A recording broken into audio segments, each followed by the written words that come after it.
So this is the Rev9 exhaust that I had on my G37. To get it to fit, you have to extend the midsection.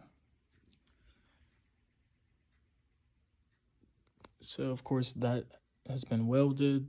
It is about 12.5 inches on both sides.